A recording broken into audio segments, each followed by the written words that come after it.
90% से 80% हो गए और ऊ वाले 6% से 22 हो गए। इसी तरीके से और कटुवाणी का उपयोग करते हैं तो उसकी परवाह करना नहीं है। विपक्ष के पास कोई मुद्दा बचा नहीं और भगवान के साथ में राजनीति नहीं होनी चाहिए। धर्म विरोधी लोगों के द्वारा जो तंज कसा जा रहा है और घुसपैठ जो है वही कांग्रेस को है, इसलिए कांग्रेस के लोग छिड़ गए। जयंती स्टेडियम मैदान के पास आयोजित 5 दिवसीय दिव्य हनुमंत कथा का आज भव्य समापन हुआ। अंतिम दिन श्रद्धालुओं की भारी भीड़ के साथ आस्था का विशाल जन सैलाब उमड़ पड़ा। बागेश्वर धाम पीठाधीश्वर पंडित धीरेन्द्र कृष्ण शास्त्री ने कहा कि बजरंग बली की भक्ति से प्रभु श्री राम और माता सीता का आशीर्वाद स्वतः प्राप्त होता है। हनुमान जी कलयुग के देवता हैं। उन्होंने धर्म, राष्ट्र सेवा और नशा मुक्ति का संदेश देते हुए अपने प्रवचन में विपक्ष पर भी तीखा कटाक्ष किया। समापन अवसर पर हनुमंत तथा संयोजक राकेश पांडे, प्रदेश भाजपा अध्यक्ष किरण देव सिंह, कैबिनेट मंत्री टंकराम वर्मा, वरिष्ठ भाजपा नेता राजेश अग्रवाल, वरिष्ठ भाजपा नेता खुशवंत साहिब, विधायक अमर अग्रवाल, वरिष्ठ नेता डोमन लाल कोरसेवाड़ा सहित लाखों श्रद्धालु उपस्थित रहे। भिलाई से दीपक कुमार की रिपोर्ट। मुंह चुप नहीं करवाओगे तो आज ये तुम्हारे संतों पे बोल रहे, कल तुम्हारे ऊपर बोलेंगे, कल तुम्हारे पिता पे बोलेंगे। आज ये कह रहे संतों को मत मानो, आज ये कह रहे ग्रंथों को मत मानो, आज ये कह रहे पूजा को मत मानो, आज ये कह रहे हिंदू में मत पढ़ो। हम 90% से 80% हो गए और ऊ वाले 6% से 22 हो गए। उनसे दिक्कत नहीं है और सनातन से दिक्कत। बोले बागेश्वर बाबा दरबार तो अंधविश्वास, अरे ठटरी के भरे चादर भी तो चढ़ती है, कभी उस पे बोल। कैंडल भी तो जलाई जाती है, कभी उस पे बोल। हमारी यात्राएं निकलती हैं तो लोगों को बुरा लगता है और उनकी यात्राएं निकलती हैं वो पत्थर भी मारते हैं, तब भी कुछ नहीं बोलते। भैया हम एक बात कहना चाह रहे, हम हिंदू मुसलमान या हिंदू ईसाई नहीं करते। हमारा काम सिर्फ इतना है, हमारे हिंदुओं का धर्मांतरण छत्तीसगढ़ में रुक जाए और उसके लिए हमने प्रण लिया, जब तक हमारे तन में प्राण रहेंगे तब तक हम छत्तीसगढ़ आएंगे और एशिया की जो सेकंड लार्जेस्ट चर्च है जसपुर में, उसके सामने कथा गाएंगे। बागेश्वर महाराज जी का हनुमान कथा और वो भी भिलाई में, देखिए आप लाखों के संख्या में श्रद्धालुओं को आना और भगवान राम और प्रभु श्री राम का और हनुमान जी का जो कथा है उसका श्रवण करना, एक बहुत ही अच्छा वातावरण का निर्माण होता है। सनातन की दृष्टि से आदरणीय बागेश्वर महाराज जी पूरे देश में और देश के बाहर भी और लगातार इसको आगे बढ़ाने की दृष्टि से और आते हैं। लेकिन ये प्रवचन जिसमें प्रभु श्री राम का और हनुमान जी की कथा का जो विवरण होता है, उनके मुखार बिंदु से अनुभव है। छत्तीसगढ़ की पावन धरा पर प्रभु श्री राम के ननिहाल में और उनका हार्दिक अभिनंदन है, उनका स्वागत है। वे बार बार आते रहे, पधारते रहे यहाँ पर और इसी प्रकार से कथा की जो रसधारा वो ये पूरा छत्तीसगढ़ ही नहीं पूरा देश सुन रहा है, देख रहा है। अब मैं इससे ज्यादा कुछ नहीं कहूंगा। बहुत सारे लोगों ने प्रभु श्री राम के भी अस्तित्व पर और प्रश्न लगाया। हमारा पूरा भारत देश प्रभु श्री राम का है। हनुमान जी की कथा के लिए अगर कोई संत आते हैं तो हमारे छत्तीसगढ़ में उनका हार्दिक अभिनंदन है। मैंने कहा है आज कि आप बार बार पधारे, लाखों लोग आपके सुनते हैं। ये 2, 4, 5 लोग अगर किसी तरीके से और कटुवाणी का उपयोग करते हैं तो उसकी परवाह करना नहीं है। तो देश छोड़ने की बात करना सही है क्या? नहीं, ये बड़ा दुखद है। मैं आपको बताऊं, अगर प्रभु श्री राम की कथा, हनुमान जी की कथा, भगवान भोलेनाथ का यहाँ पर कथा वचन हमारे देश में नहीं होगा तो कहाँ होगा? इसीलिए ये निराधार है। मुझे लगता है कि इतने कड़वे वचन, इतने कटु बोल और संतों के लिए नहीं हो। शास्त्री कथा चल रही थी, भारी उत्साह देखने को मिला, आप भी पहुंचे कभी?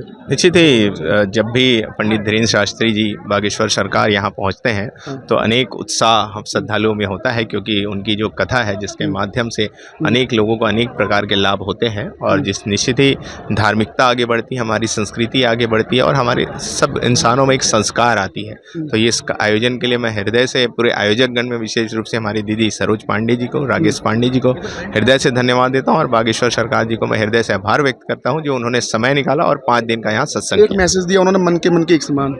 बिल्कुल ही उन्होंने कहा कि हम सब बराबर हैं, हर किसी को बराबर सम्मान है और हर किसी को बराबर अधिकार है। ये जो गुरु घासीदास बाबा जी का संदेश उसको मन से उन्हें लोगों को दिया और हम सबको हमेशा हर किसी धर्म का, हर किसी जाति का सम्मान करना चाहिए और एकता और भाईचारे के साथ। विपक्ष तंज भी कस रहा है, बीजेपी का एजेंट बता दिया उन्होंने। विपक्ष के पास कोई मुद्दा बचा नहीं है, अब उनके पास यही बच गया कि ऐसे संत महापुरुष आ रहे हैं उनके ऊपर भी टीका टिप्पणी का करने का काम वो लोग कर रहे हैं। कहीं ना कहीं ये अहम और घमंड को कहीं ना कहीं दर्शाता है।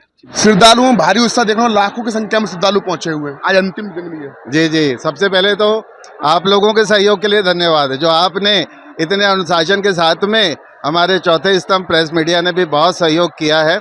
मैं आप सभी को सहयोग के लिए धन्यवाद देने के साथ ही मैं ये कहना चाहता हूं कि हमारी भिलाई और हमारे दुर्ग और संपूर्ण छत्तीसगढ़ के श्रद्धालुओं ने निश्चित तौर पे अपनी भागीदारी निभाई और हमारे पूज्यनीय गुरुदेव जी का उन्होंने पलक पावड़े बिछा करके स्वागत किया और आने वाले समय के लिए भी उन्होंने हमको आशान्वित किया है। मैं सभी छत्तीसगढ़ वासियों को कल्याण की कामना करता हूं। जी दोबारा आने की भी अपील की, मगर तारीख नहीं बताएंगे, यही बोल रहे हैं। जी जी, तारीख तो हम लोग अपने हिसाब से तय करेंगे, लेकिन छत्तीसगढ़ में हम बहुत बड़ा आयोजन करने जा रहे हैं। मैं आपके माध्यम से बात करना चाहता हूँ। एक तरफ श्रद्धालु में उत्साह भी, एक तरफ नाराजगी भी देखने को मिल रही है। देखिए, इतने बड़े आयोजन में छोटी मोटी चूक होती है और मैं उसके लिए माफी मांगता हूं और कोई बात नहीं। पंडित धीरेन्द्र शास्त्री को लेकर भूपेश बघेल ने बीजेपी एजेंट बताया, क्या कहोगे इस पर? देखिए, धर्म का कोई एजेंट नहीं होता और भगवान के साथ में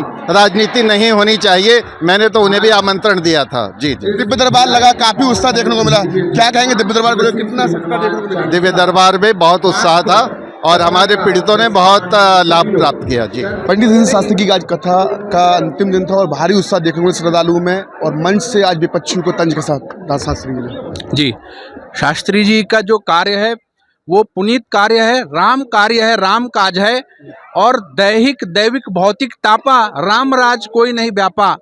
आज पूरा भिलाई राममय हो गया है और इस राममय वातावरण में आज बहुत सारे लोगों का मत परिवर्तन हुआ है और ये जो भीड़ जो श्रद्धालुओं की जो आई है पूरे प्रदेश और पूरे देश भर से आई है। लगातार लोग जुड़ रहे थे और लोगों के मन में ये भावना थी कि ये कथा लगातार नित्य चलती रहे और इसका समापन ना हो, ये भाव सबके अंदर में था। और इस पुनीत समय में जो धर्म विरोधी लोगों के द्वारा जो तंज कसा जा रहा है ये निंदनीय है और उन्हें भगवान श्री राम सद्बुद्धि दे, हम यही भगवान से प्रार्थना करते हैं। कार्यक्रम बड़ी धूमधाम के साथ में हुआ और अंतिम चरण में हुआ। आज काफी उत्साह देखने को मिला, भारी संख्या में श्रद्धालु पहुंचे। देखिए, आज के जो संत धीरेन्द्र शास्त्री जी हैं वो भारत ही नहीं अंतर्राष्ट्रीय स्तर पे भी उनकी ख्याति प्राप्त है और भगवान बजरंगबली का भरपूर आशीर्वाद है। लोगों के दुख हरने, उनके दर्शन से लोगों का दुख का निवारण होता है। और पहली बार हमारे भिलाई में श्री हनुमान कथा ये राकेश पांडे जी, आदरणीय सरोज पांडे जी के तत्वाधान में यहाँ पर किया गया है, जिससे श्रद्धालुओं ने लाभ लिया है। और उनकी बातें जो युवा वर्ग है, निश्चित रूप आज उन्होंने नशा मुक्ति की बातें कही। आज जब हम अगले साल आएंगे तो छत्तीसगढ़ में शराब की दुकानें बंद हो जाए, नशा मुक्ति की बात की। वो युवा को सही दिशा देने का प्रयास कर रहे हैं, वो सनातन को सही दिशा देने का प्रयास कर रहे हैं। आज हम सब सनातनी को एक होने की आवश्यकता है, जाति धर्म भेद से एक होकर के हम सब सनातनी है। हम सब भगवत ध्वज के नीचे, भगवान प्रभु राम के नीचे हम सब उनको आस्था कर करके काम करें, ये उनका भाव है। निश्चित तौर पर 5 दिन का हनुमान कथा बहुत ही अच्छा सक्सेसफुल रहा और सब लोगों ने पंडित धीरेन्द्र शास्त्री जी का श्रीमुख से सब लोगों ने उनका वाचन सुना, हम सब ने लाभ लिया है। विपक्ष भी तंज कस रहा है। विपक्ष का काम ही है, जिस प्रकार से आज देश में राम राज आ गया है और भगवा छा गया है, इससे विपक्ष चिढ़ा हुआ है और निश्चित तौर पे आज पूरा देश में एकता दिख रहा है। जिस प्रकार SIR में आपने बिहार का चुनाव देखा, आप बंगाल का चुनाव देखेंगे तो बांग्लादेशी, पाकिस्तानी घुसपैठ जो है वो यहाँ से जा रहे हैं और घुसपैठ जो है वही कांग्रेस को वोटर, इसलिए कांग्रेसी लोग छिड़ गए हैं।